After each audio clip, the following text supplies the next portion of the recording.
Hello everyone, I am नवीन कुमार और यहाँ पर एक कंपनी है जो कि रेलवे सेक्टर के अंदर में काम करती है।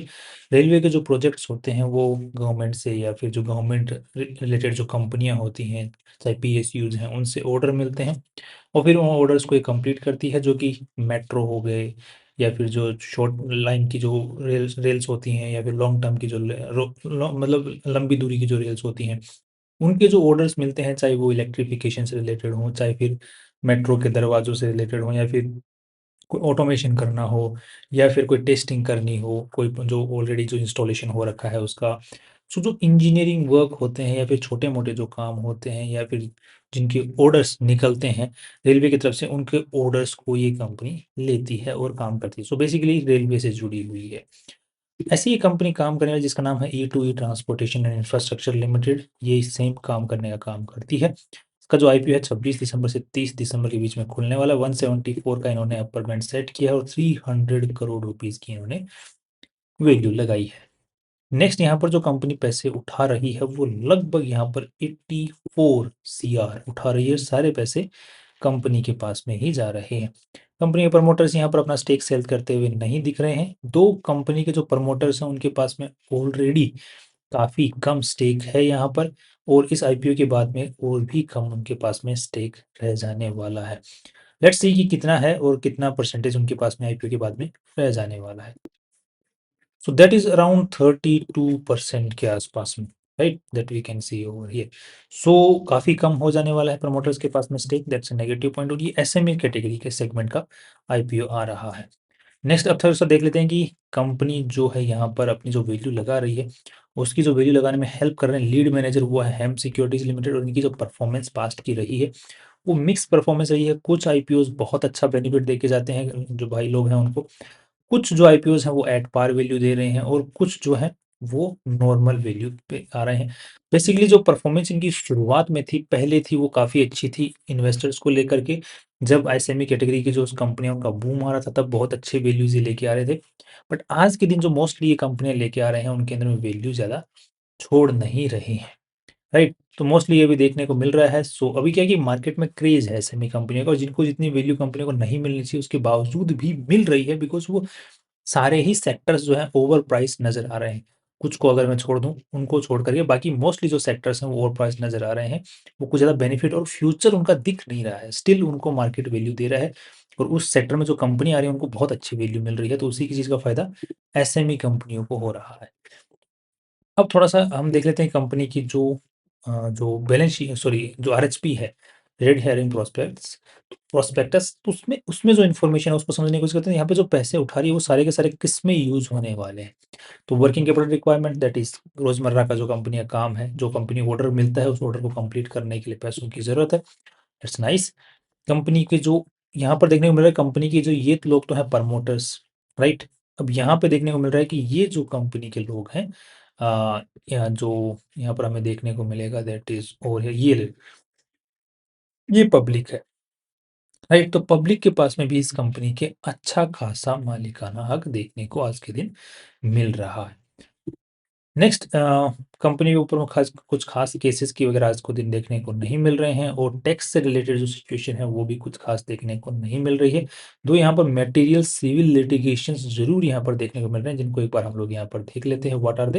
तो मटेरियल सिविल लिटिगेशन को देखते हैं कंपनी के खिलाफ में जो है, जो कि ज़्यादा कंसर्निंग नज़र नहीं आ रहा है। नेक्स्ट अब चल लेते हैं, थोड़ा-सा हम आगे बढ़ने की कोशिश करते हैं। इस कंपनी की जो शुरुआत है बेसिकली देखा जाए तो यहाँ पर 2010 में हो गई थी। उसके बाद में इन्होंने इस कंपनी ने ये सारे माइलस्टोन्स वगैरह जो अचीव किए हैं। माइलस्टोन्स मतलब जो कंपनी को ऑर्डर्स मिले हैं प्रेस्टीजियस कंपनीज़ से।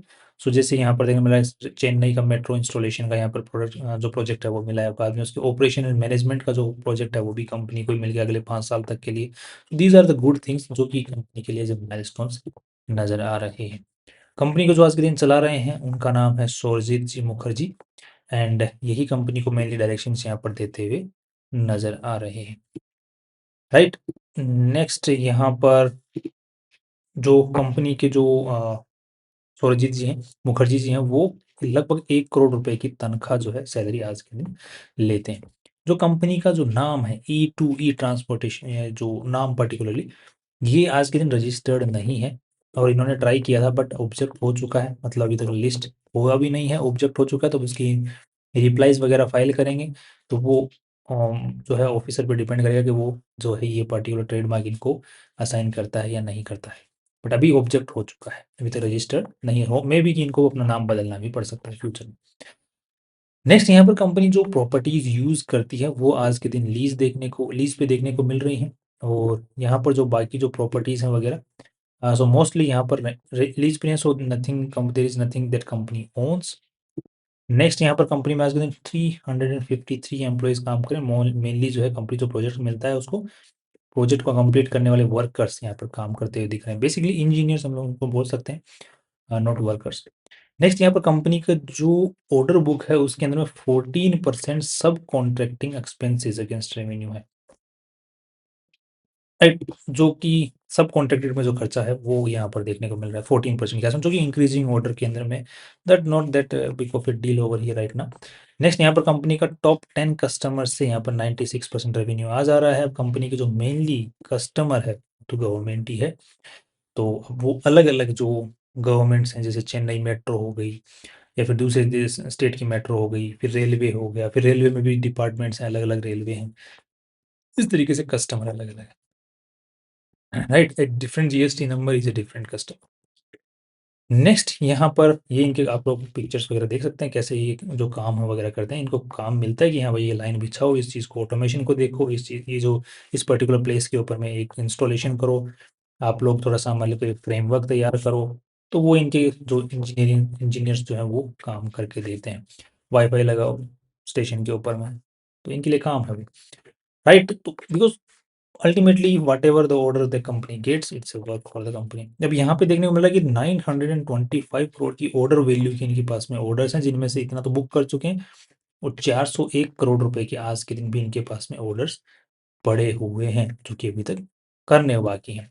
अब थोड़ा सा हम कंपनी के जो ऑलरेडी लिस्टेड कंपनी उनके साथ में कंपेयर करके देखने की कोशिश करेंगे, क्योंकि आज के दिन कंपनी की जो बैलेंस शीट है उसको सबसे पहले देख लेते हैं।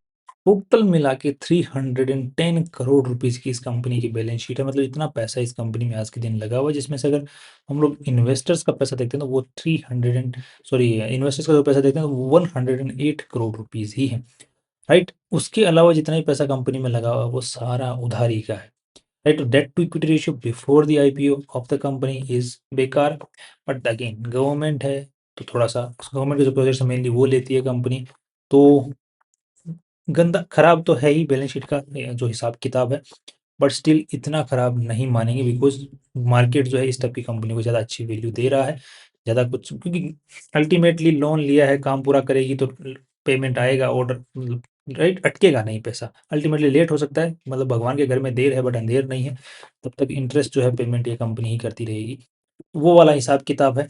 बट बुरा तो है ही खैर, क्योंकि पैसा जो है मोस्टली कंपनी में लगा वो उधारी का ही लगा हुआ है। नेक्स्ट यहाँ पर जो कंपनी के रेवेन्यू, अब उसमें भी उधारी में भी अगर देखा जाए तो कितना पैसा कहाँ पे अटका हुआ है, तो यहाँ पे 74 करोड़ रुपीज़ तो कंपनी के अभी तक अटके हुए पड़े हैं। कैश बैलेंस भी कंपनी के पास में अच्छा खासा पड़ा हुआ है, और बाकी भी कुछ खास दिक्कतें यहाँ पर नज़र आती हुई नहीं दिख रही हैं। नेक्स्ट यहाँ पर देख लेते हैं कंपनी का रेवेन्यू किस तरीके से बढ़ रहा है। अब कंपनी के पास में ऑर्डर बुक है, अब ऑर्डर बुक पड़ी है तो उसको जितना जल्दी कंप्लीट करेगी नया ऑर्डर बुक अब बनता रहेगा, मतलब नए ऑर्डर्स आते रहेंगे, तो अभी तक 401 करोड़ रुपए की इनके पास ऑर्डर बुक पड़ी हुई है जो इनको कंप्लीट करनी है, तो यहाँ पर इसलिए पिछले 6 महीनों के अंदर में इन्होंने 110 करोड़ रुपए की ऑर्डर बुक कंप्लीट की है, पड़ी है इनके पास में 400 करोड़ की, तो दैट मीन्स कि कंपनी खुद के पास में ही जो है जितना जल्दी हो सकती उतना जल्दी कंप्लीट करना चाहे तो कर सकती है। 134 करोड़, 170 करोड़ रुपए की, फिर 250 करोड़ की, फिर 110 करोड़ रुपए की अभी भी अच्छी खासी पड़ी हुई। अब जो प्रॉफिट है वो किस किस तरीके से आ रहा है यहाँ पर देखने को मिल रहा है, तो यहाँ पर जो इस साल जो है कंपनी का जो नेट प्रॉफिट है वो नेगेटिव में देखने को मिल रहा है। पिछले साल 14 सीआर का इन्होंने नेट प्रॉफिट निकाला है, but again but again the कई बार दिक्कतें ये आती हैं कि जो खर्चे होते हैं कंपनियों के वो इनिशियली हो जाते हैं, बाद में जो प्रॉफिट बुकिंग होती है वो नेक्स्ट हाफ ईयर के अंदर में होती है। तो इसकी वजह से अगर हम लोग चेक कर पा रहे हैं यहाँ पर कि मोस्टली जो कंपनी का पूरे साल का अगर हम लोग नेट प्रॉफिट चेक करते हैं तो यहाँ पर मोस्टली पॉजिटिव देखने को मिल रहा है। तो I am assuming that case कि यहाँ पर आधे साल का है तो इसलिए नेगेटिव है। बाकी अगर हम लोग पूरे साल का नज़र में डालेंगे तो आई थिंक वहाँ पर हमें पॉजिटिविटी देखने को मिल सकती है। बाकी यहाँ पर कुछ खास जो कोई बड़ा खर्चा यहाँ पर दिखता हुआ नज़र नहीं आ रहा है। बाकी एक बार हम लोग अदर एक्सपेंसेस भी नज़र डाल लेते हैं ताकि हमारे दिमाग में कोई सवाल ना। तो यहाँ पर एक थोड़ा-सा जो है इश्यू नज़र आ रहा है मुझे पर्टिकुलरली। अगर हम लोग नज़र डालते हैं यहाँ पर, एक सेकंड मैं आपको दिखाता हूँ। तो यहाँ पर हमें देखने को मिल रहा है एक सब कॉन्ट्रैक्टिंग एक्सपेंस, जिसके बारे में मैंने पहले भी चर्चा की थी कि कंपनी का सब कॉन्ट्रैक्टिंग एक्सपेंस है वो बढ़ता ही जा रहा है। दैट इज़ व्हाट, कि कंपनियों को एक ऑर्डर मिला हुआ है, उस ऑर्डर को कंप्लीट करने के लिए कंपनी के पास में इन हाउस टीम नहीं है। तो उस काम को कंप्लीट करवाने के लिए कंपनी आगे किसी और कंपनी को या लोगों को कॉन्ट्रैक्ट पे हायर करती है और वो काम करते हैं। यहाँ पर ये जो पर्टिकुलर एक्सपेंस है ये कंपनी का बढ़ता ही जा रहा है। दैट मीन्स कि कंपनी के पास में जो ऑर्डर बुक है मेनली जो बची हुई है, वो सब कॉन्ट्रैक्टिंग एक्सपेंसेस की वजह से नीचे कंपनी के नेट प्रॉफिट्स कम हो सकते हैं आने वाले टाइम के अंदर में, जो कि इंक्रीजिंग ऑर्डर में दिख रहा है। बिकॉज़ इस साल आधे साल में 16 करोड़ का, तो अगले आधे साल में अगर 16 करोड़, तो दैट मीन्स 33 करोड़ का जो खर्चा है वो तो सिर्फ़ सब कॉन्ट्रैक्टिंग की वजह से हो जाएगा, जबकि रेवेन्यू इतना नहीं बढ़ रहा है। यहाँ पर 23 करोड़ था, तो इस पिछले साल के मुकाबले इस साल जो है हो सकता है 10 करोड़ से ज़्यादा का यहाँ पर सब कॉन्ट्रैक्टिंग एक्सपेंस कंपनी को देखने को मिल सकता है। That's a negative point in the coming year. So now the thing in front of us is what can we see? So कि कंपनी के जो प्रॉफिट्स हैं वो इस साल जो है हिट होते दिख सकते हैं, शायद आने वाले ईयर्स के अंदर में भी हिट होते हुए दिख सकते हैं। अब थोड़ा सा कैश फ्लो की नजर डालते हैं, कंपनी के पास में हाथ में पैसा आ रहा है या नहीं। तो वो मोस्टली हमें देखने को मिल रहा है कंपनी के हाथ में पैसा हाथ नहीं आ रहा है, और वो बहुत ही बुरी हालत कंपनी की कर रहा है। किस तरीके से, यहाँ पर हमें देख पा रहे हैं कि कंपनी अपने सप्लायर्स को पेमेंट नहीं कर रही है, पिछले साल हमने देखा। और जो पैसा जो कंपनी ने काम करके दिया उसका पेमेंट भी टाइम पर नहीं आ रहा है, राइट। और कंपनी को अपनी तरफ से पेमेंट करने पड़ रहे हैं कॉन्ट्रैक्ट्स को पूरे करने के लिए।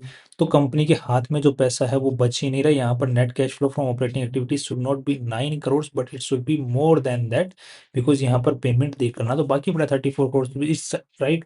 लगभग 40-50 करोड़ रुपए कंपनी के हाथ से हर साल जा रहे हैं, तो उस कंपनी को बाकी ऑर्डर बुक कंप्लीट करने के लिए लोन लेना पड़ रहा है, जिसकी वजह से कंपनी कर्ज के तले दबती जा रही है, जो कि यहाँ पर हमें देखने को मिल रहा है। बिकॉज कंपनी का शॉर्ट टर्म अगर आप लोग बोरोइंग देखोगे तो हर साल बहुत स्पीड से बढ़ रहा है, लॉन्ग टर्म बोरोइंग भी बढ़ रही है। ये एक थोड़ा सा काफ़ी नेगेटिव पॉइंट है, इसलिए कंपनी ने बोला कि हम लोग वर्किंग कैपिटल में पैसा खर्च करें, दैट इज़ कि ये जो लोन है उसको हो सकता है कंपनी कंप्लीट करे, तो थोड़ा बहुत चुकाए, या फिर कंपनी जो है इनको जो सप्लायर्स वगैरह हैं इनको पेमेंट करे। बिकॉज सब कुछ पे करने के बावजूद भी कंपनी पे काफ़ी दबाव बना रहेगा because of the cash flow that is negative. So अब थोड़ा सा हम कंपनी के जो नेट प्रॉफिट्स हैं लास्ट ईयर को हम लोग कंसिडर करने की कोशिश करेंगे। इस साल का जो थोड़ी सी हालत खराब है, बट मार्जिन ऑफ सेफ्टी का भी अगर हम लोग यूज़ करते हैं तो हम लोग पूरे साल का भी अगर मान के चलें कंपनी का रेवेन्यू, तो इस साल कुछ ज़्यादा खास बढ़ता हुआ दिख भी नहीं रहा है सब कॉन्ट्रैक्टिंग की वजह से। तो I think margin of safety का अगर हम लोग यूज़ करते हैं तो इसका आधा नेट प्रॉफिट्स हम लोग कंसिडर करेंगे, जबकि 14 करोड़ है तो 7 करोड़ के आसपास में। और 7 करोड़ के हिसाब से कंपनी ने वैल्यू जो अपनी लगाई है 737-728, तो लगभग 40-45 की पी रेशियो की वैल्यू लगाई, और यहाँ पर 25 के पी रेशियो के ऊपर में कंपनियां अवेलेबल नजर आ रही हैं। सो आई थिंक वैल्यू जो है, और पिछले साल के अगर हम लोग पूरे साल का जो नेट प्रॉफिट है 14 करोड़, अगर उसको हम वैल्यू डिसाइड करते हैं उसके हिसाब से डिसाइड करते हैं तो 30, तो लगभग 25 23-22 के आसपास का पी रेशियो निकल के आ रहा है, जो कि एट पार जो कंपनियों की वैल्यू लगी हुई है मार्केट ने जो वैल्यू दे रखी है उनके बराबर ही वैल्यू लगाई। दैट मीन्स कि इस बार जो ये पर्टिकुलर कंपनी का आईपीओ आ रहा है ये ऑलरेडी वैल्यूएशन जो वैल्यू लगा दी गई है वो अच्छी खासी लगा दी गई है। अब देख लेते हैं कि इस कंपनी की हवा किस तरह बनाई जा रही है, बिकॉज अल्टीमेटली अब इसको ऊपर लिस्ट करवाना है तो हवा बनानी पड़ेगी, बिकॉज वैल्यू तो कुछ बची नहीं है, छोड़ी नहीं है। क्या कर सकते हैं उस सिचुएशन में, तो उस सिचुएशन में हमें देखने को पड़ेगा कि इसकी हवा किस तरफ है। तो हवा आई थिंक रेलवे का नाम जुड़ा हुआ है तो हवा तो अच्छी खासी बनी होनी चाहिए, तो यहाँ पर बहुत अच्छी खासी वैल्यू हवा बन रही है। 57% पॉजिटिव की हवा, और जो कि इंक्रीजिंग ऑर्डर में है। तो आई थिंक ये जब तक लिस्टिंग इसका लास्ट क्लोजिंग डेट होगा तब तक अच्छी खासी और हवा बना दी जाएगी, इसकी बन जाएगी, राइट। तो we have seen the things over here in front of us. बाकी जो ग्रोथ है, जो कंपनी के जो रेवेन्यूज की ग्रोथ है वो भी कुछ खास स्पीड से अब इस साल जो है वो दिख नहीं रही है। पिछले 3 सालों को कंसिडर करते हैं तो वहाँ पर ग्रोथ भी अच्छी थी, प्रॉफिट्स भी अच्छे थे, everything was great, but not the cash flow was not great, जो कि कंपनी को बहुत बड़ी मुसीबत में डाल रहा था। इस साल वो हम भी दिक्कत नज़र आ गई, सब कॉन्ट्रैक्टिंग वाली दिक्कत नज़र आ गई है, जो प्रमोटर्स उनके पास ज़्यादा स्टेक अब बचने नहीं वाला है। तो बहुत सारे नेगेटिव पॉइंट्स बहुत ज़्यादा नज़र आ रहे हैं। इट्स जस्ट दैट कि कंपनी रेलवे में काम करती है, रेलवे के प्रोजेक्ट्स लेती है और ऑर्डर बुक पड़ी हुई है, इनकी वैल्यू इससे थोड़ी ज़्यादा ही पड़ी हुई है।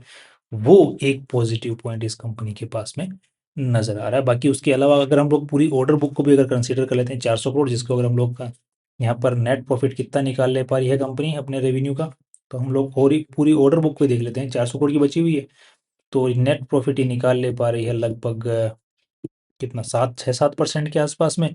तो यहाँ पर लगभग पूरा ऑर्डर बुक को कंप्लीट करेगी तो भी 707 21 लगभग 21-22 करोड़ रुपए के आसपास में नेट प्रॉफिट निकाल ले पाएगी।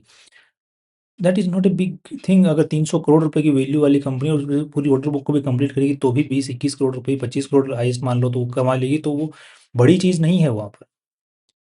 तो I am not hopeful as of today in the valuation of this company. जो कि शॉर्ट टर्म में I am not hopeful, long term के हिसाब से I am not hopeful today. आने वाले टाइम में अगर ये नीचे आता है स्टॉक यहाँ से लगभग 50-60% के आसपास में, यहाँ से इस प्राइस से नीचे आता है, तो जाकर के हम लोग इसमें लॉन्ग टर्म का व्यू बनाने के बारे में सोचेंगे।